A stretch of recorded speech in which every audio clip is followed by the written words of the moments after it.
Hi guys! Welcome back sa aking munting channel. At kung hindi mo pa alam kung paano tayo mag-recharge sa ating TikTok account, kung walang laman ang balance nyo panoorin nyo ang video na ito dahil i-try natin na mag-recharge sa ating TikTok account. Pindutin lang natin ang ating profile, din may tatlong bar sa itaas. At itap na din natin ang may tatlong bar sa itaas. At hintayin lang natin na may mag-pop up sa ibaba. At ito na, may makikita na tayo mga options. Pindutin lang natin tong balance. At hintayin lang natin dahil nag-loading pa siya. Bumagal kasi ang net namin.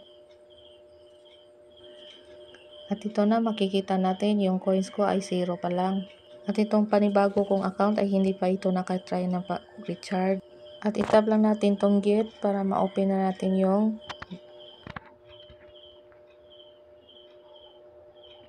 At ito na ang makikita natin, 5 plus 3 coins ang ibigay nila sa atin, pero babayaran natin sila ng 3.99.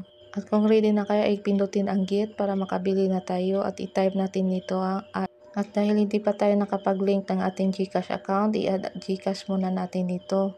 At may offer sila ngayon, makakatanggap ka ng 29 reward mula sa GCash pagkatapos ng una mong pagbili sa Google Play na maghalaga ng 49 pesos.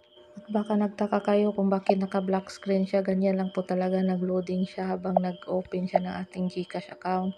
Huwag nyo siya i-cancel dahil naglo-loading ba yan at hayaan na lang natin na hanggang sa ma-open yung GCash account natin.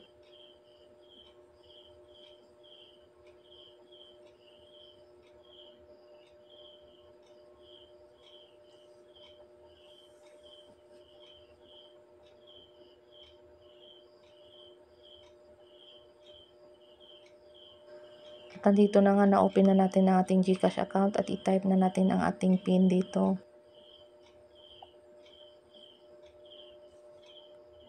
At huwag muna natin i-cancel dahil nag-processing pa siya guys.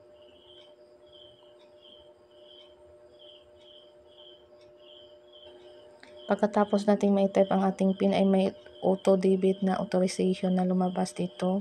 Bali na i-link ang ating GCash account sa ating TikTok account.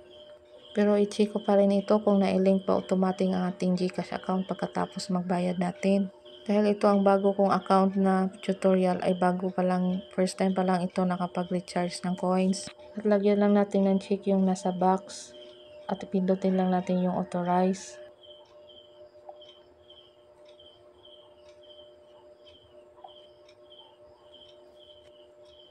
At pagkatapos mapindot na yung authorize ay ito na ang lumabas, online payment linking. Nagli-link na yung ating GCash account sa ating TikTok account.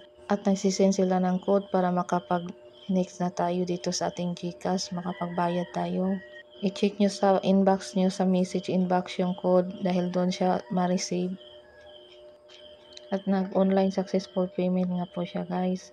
Kailangan nga po para makapag-recharge kayo ng maayos ay ayusin nyo po ang pag-type ng yung mobile number na hindi tayo magkamali sa pag-type. At ito naka-black screen na yung screen guys. Hindi ako nag-black screen dito. Yung si TikTok ni-restrict na naman niya yung GCash. Ayan, hintayin na lang natin na makita ang screen. Pero kung hindi naman si TikTok ang nag-restrict dito ay pwede din si GCash.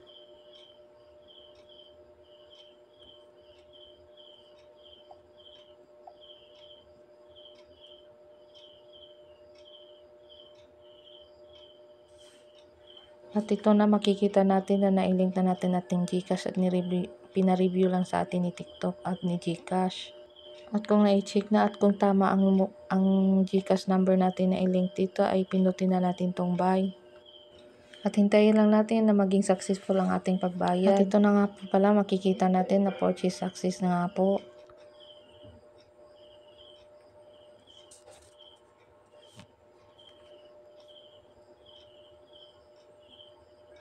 Yung status ng ating binili ay purchase completed nga po at i-check na natin ang ating coins at ito pumasok na ang coins, 8 coins. Okay naman po pala yung recharge natin ngayon. At pasensya na nga po sa may nagtanong sa akin at ngayon ko lang nagawa ng video. At yun lang guys, no, kung nagustuhan niyo ang video na ito, paki-like and subscribe, follow for more new videos, tutorial. Maraming salamat.